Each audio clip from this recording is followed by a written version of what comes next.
اللهم اجعل علينا صلاة قوم أبرار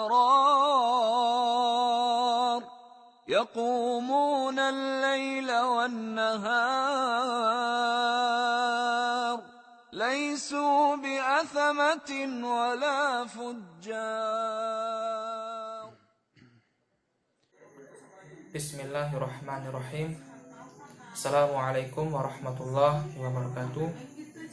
Alhamdulillah, wassalatu wassalamu ala rasulillah wa ala alihi wa ashabihi wa mawala, amma ba'd. Yang kami hormati dan muliakan tentunya Ibu Anisatun Mutiah MAG selaku dosen pengampu mata kuliah studi kitab hadis, dan juga teman IAT 5A yang berbahagia. Saya ingin memaparkan sedikit ulasan mengenai biografi singkat Imam Ad-Darimi dan juga metodologi penulisan kitab hadis Sunan Ad-Darimi. Ad-Darimi adalah ulama ahli hadis Sunni. Nama lengkapnya adalah Abdullah bin Abdurrahman bin Al-Fadl bin Bahram bin Abdul Samad. Ad-Darimi merupakan nisbah kepada Darim bin Malik dari kalangan At-Tamimi.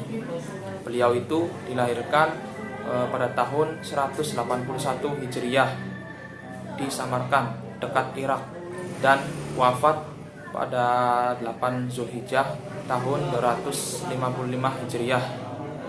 Dan keesokan harinya beliau dimakamkan pada tanggal 9 Zulhijjah bertepatan dengan hari Arafah.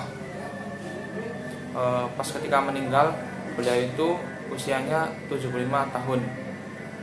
Imam Ad-Darimi pernah melakukan perjalanan ke Irak. Beliau ini belajar di Kufah, Wasit, dan Basrah.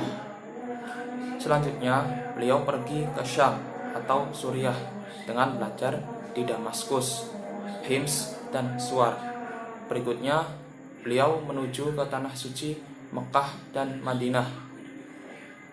Setelah merasa puas untuk menimba ilmu, beliau akhirnya kembali ke tanah kelahirannya, Samarkand.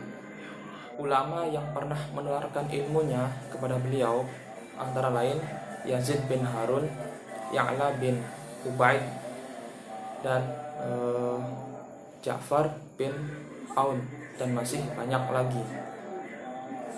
Sebagai ulama besar, Imam Ad-Darimi memiliki banyak sekali murid. 3 di antaranya adalah pengarang Sahih Bukhari, Imam Bukhari, dan pengarang dari Sahih Muslim, Imam Muslim, dan pengarang dari Sunan At-Tirmizi, yaitu Imam At-Tirmizi.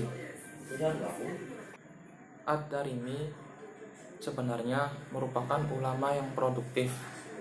Hanya saja karyanya yang terkenal adalah Sunan Ad-Darimi. Di dalamnya terdapat 3.367 hadis tersebar dalam 24 bab. Kitab Ad-Darimi berisi hadis-hadis marfu', mauquf, dan maqtu'. Namun mayoritas hadis marfu'. Di kalangan para ulama ada yang menganggap kitab tersebut itu adalah kitab musnad.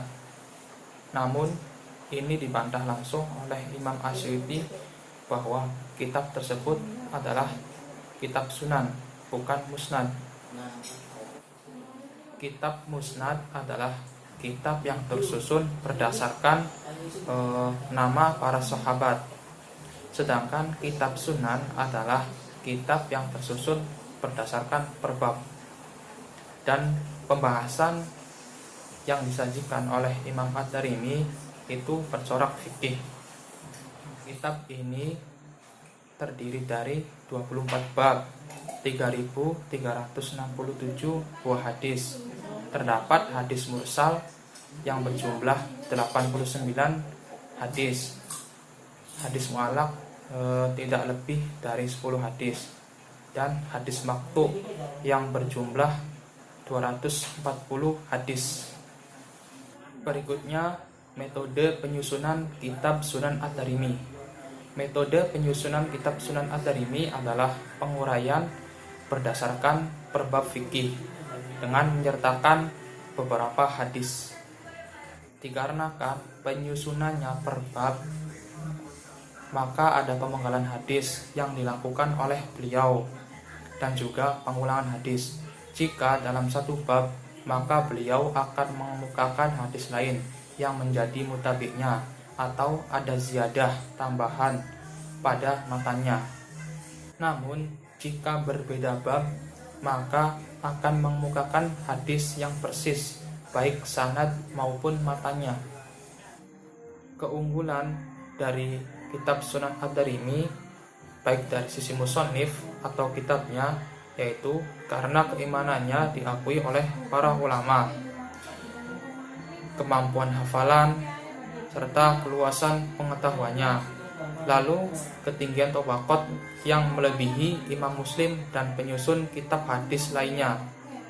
Dan banyak terdapat sanad-sanad sahih yang tinggi kualitasnya, sehingga ini bisa dijadikan alasan bahwa kitab ini pantas untuk menduduki posisi Ibnu Majah dalam kitab Sittah. Sekian pemaparan dari saya, kurang dan lebihnya mohon maaf. Wassalamualaikum warahmatullahi wabarakatuh.